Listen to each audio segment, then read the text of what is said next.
Hello, my name is Gfire, and I'm a professional singer-songwriter, yoga teacher, singing instructor, and piano teacher based in Austin, Texas. I have developed a very unique training for the voice called Yoga for the Voice, which combines Kundalini yoga breathing with scientifically based singing exercises to provide a vocal tune-up for anybody who would like to have one. I'd like to introduce you to one of the Kundalini yoga breathing exercises that I teach all of my voice students. It's called the 1 minute breath. For the full version, you would exhale for 4 beats, or I have the metronome set to 60 beats per minute, or 4 seconds. And then you would inhale for 20 seconds, hold the breath for 20, and exhale for 20. Usually for beginning students, that's a little much.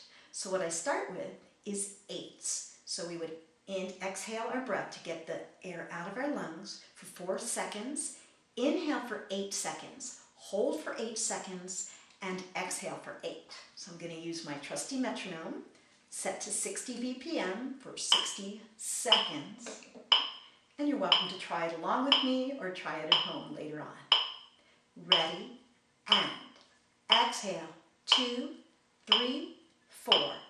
Inhale, 2, 3, 4, 5, 6, 7, 8. Hold, 2, 3, 4, 5, 6, 7, 8. And exhale, 2, 3, 4, 5, 6, 7, 8. Relax. I usually tell my students to practice 3 of those per day. It'll only take you a few minutes, and it will really help your breath control for your singing. Another part of Yoga for the Voice involves the seed of vocal tone. I've studied the science of singing as discovered by Ernest G. White of London, England, 100 years ago, and he discovered that the seed of vocal tone is actually in the sinus cavities of the head, not in the throat. So here's a diagram of a gentleman's head. It's the right side of his skull, and this is his nose. Here's the little indentation of his nose. And then you see the 3 sets of sinus cavities. The frontal sinuses, the anterior and posterior ethmoid cells, and the sphenoid sinuses. Furthermore, not only does the sound originate from these sinus cavities, but the higher notes resonate in the frontal sinuses, the middle notes in your ethmoid cells, and the sphenoid sinuses have the low notes. Here it is in just a little bit closer detail so you can really see it. Now, the reason we have tone at all is because air is moving in an enclosed space. Just like if you had a recorder or a flute, how air going through an enclosed space produces tone. So literally we have a little bit of a flute or recorder right inside of our head. And whatever your sinuses are determines whether you're a soprano or an alto if you're female, or a tenor, bass, baritone if you're male. So if you happen to have a set of soprano cells, that's the type of voice you have. So once again, sphenoid sinuses are going to determine your low notes, and then the ethmoid cells determine your middle notes, the frontal sinuses determine your highest notes. In Yoga for the Voice, the way we access our very own sinus cavities is through the humming exercises. So when you hum, you're going to close your eyes and just feel little vibrations in your head. And as you move up the scale, you should move it. It should feel like it's going just a little bit more forward with each note. So I'm a soprano, so I'm going to start with one of my lowest notes, which is a G below middle C, and then I'm going to move up the scale so you see how to do a humming exercise.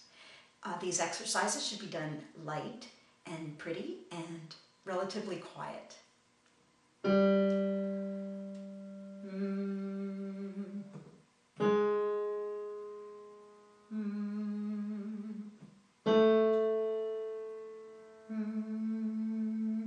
So I just demonstrated going up the scale in half steps. And what happened was I moved from my lower notes in the sphenoid sinus into my middle notes in the ethmoid cells. If you try it yourself, you'll feel it in your own head, where you can discover what I like to call your unique musical architecture. When I'm working with a voice student, I generally have the student hum a note and then I find it on the piano because you want to start with a note that's easy for you. And so I knew that the G was easy for me. And then you would move down in half steps until you found your lowest comfortable note, and then move back up the scale in half steps until you find your highest comfortable note. Now, it doesn't have to be your whole range at this point. You just want to find your initial comfortable humming range so that it's easy for you to do the exercises, preferably 3 times a day.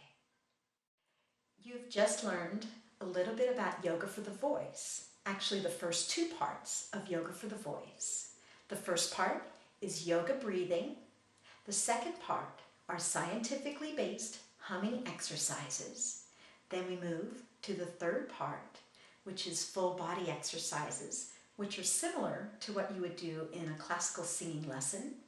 And then the fourth part of yoga for the voice is where we take the other 3 parts and apply it to a song that you'd like to learn so that you can sing it beautifully, musically, and comfortably.